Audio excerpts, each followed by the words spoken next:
महाभारत युद्ध के चौथे दिन रणभूमि में हाहाकार मचा हुआ था। भीमसेन अजेय होकर कौरव सेना पर टूट पड़े थे।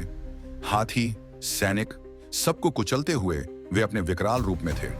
अपनी सेना को तहस नहस होता देख दुर्योधन क्रोध से भीष्म के शिविर में पहुंचा और गरज उठा, आप पूरी शक्ति से युद्ध क्यों नहीं कर रहे? क्या अब भी पांडवों के प्रति आपका प्रेम आपको रोक रहा है? अगर आप पूरी ताकत से नहीं लड़ेंगे तो मैं कर्ण या द्रोण को नियुक्त करूंगा। दुर्योधन के इस अपमान से आहत होकर भीष्म ने अपनी निष्ठा को सिद्ध करने का निश्चय किया।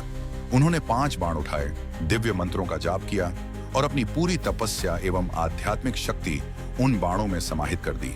फिर उन्होंने दुर्योधन से कहा, ये 5 बाण पांडवों का अंत कर देंगे। लेकिन दुर्योधन को हमेशा शक रहता था। उसने कोई जोखिम न लेते हुए उन बाणों को अपने पास सुरक्षित रख लिया। भीष्म भले ही कौरव पक्ष में युद्ध कर रहे थे, लेकिन मन से वे भगवान श्री कृष्ण के अनन्य भक्त थे। स्वयं श्री कृष्ण को चुनौती दे रहे थे, हे प्रभु, अब देखता हूं कि आप अपने भक्तों की रक्षा कैसे करेंगे। भगवान श्री कृष्ण सर्वज्ञ हैं, उन्हें सब पता था। उन्होंने तुरंत अर्जुन को एक भूला हुआ वचन याद दिलाया। बहुत समय पहले जब अर्जुन ने दुर्योधन को गंधर्वों से बचाया था, तब दुर्योधन ने कृतज्ञता में अर्जुन को एक वरदान देने का वचन दिया था। श्री कृष्ण ने अर्जुन से कहा, अब समय आ गया है, जाओ और दुर्योधन से अपने वचन के रूप में वे 5 बाण मांग लो। अर्जुन सीधे दुर्योधन के तंबू में पहुंचे।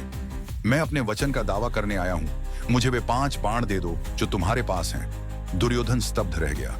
अर्जुन को इन बाणों के बारे में पता कैसे चला?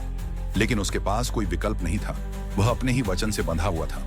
अत्यंत अनिच्छा से उसने अर्जुन को वे बाण सौंप दिए। जब भीष्म को यह समाचार मिला तो वे मुस्कुराए, वे प्रसन्न थे। श्री कृष्ण ने उनकी चुनौती स्वीकार की और विजयी हुए। अब दुर्योधन दौड़ता हुआ भीष्म के पास गया और उनसे प्रार्थना करने लगा, आप मेरे लिए फिर से वैसे ही 5 बाण बना दीजिए। लेकिन भीष्म केवल मुस्कुराए और बोले, मैंने अपनी संपूर्ण तपस्या उन 5 बाणों में डाल दी थी, मैं ऐसे बाण दोबारा नहीं बना सकता।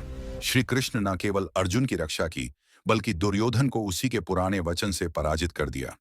इसीलिए भगवान श्री कृष्ण को परम रणनीतिकार कहा जाता है, जो हर स्थिति में अपने भक्तों की रक्षा करते हैं।